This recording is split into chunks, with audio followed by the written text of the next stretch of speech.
was recently at a higher education conference, and during the closing panel, one of the most respected leaders on the panel encouraged everyone in a senior leadership position in higher education to get a leadership coach. Now, as a leadership coach, I think this is fantastic. Coaching can really be transformational and powerful. It can help leaders get perspective, keep their rudder when there's things pushing them all over the place. It can help us figure out what we want and the most effective strategies to getting there. It can help us in our leadership and professional roles and our life, and bringing harmony to both of those.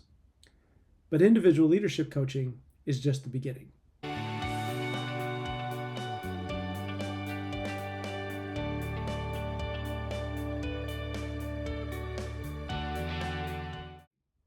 We don't function as individual leaders in isolation in higher education.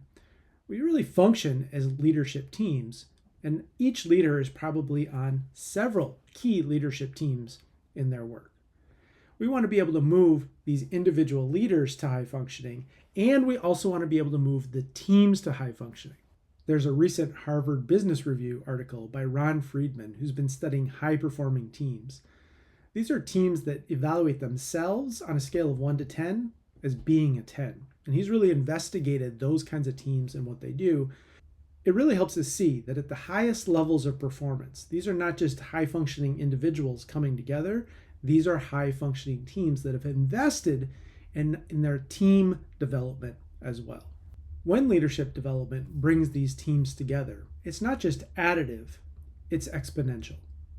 Shared language among the leaders brings accountability, encouragement, and even humor.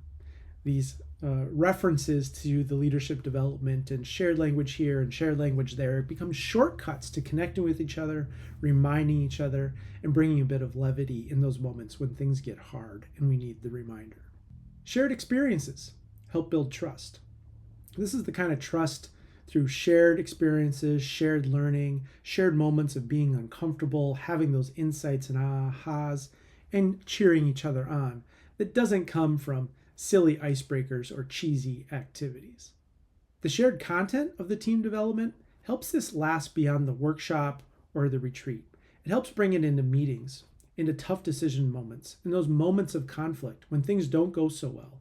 That content can surface from one of the members and the other members connect with it and remember it because they have this shared context. They can reference that activity they did, or remember when the facilitator said this, or remember when we all learned this, remember when we committed to this. And the shared context helps the team development move from an individual leader or a moment of indecisiveness or a difficult situation to help inform the entire culture, the entire container for the leadership team. It helps when things get tough, the pressure is on for us to remember the shared context and return to these as touchstones for the entire leadership team.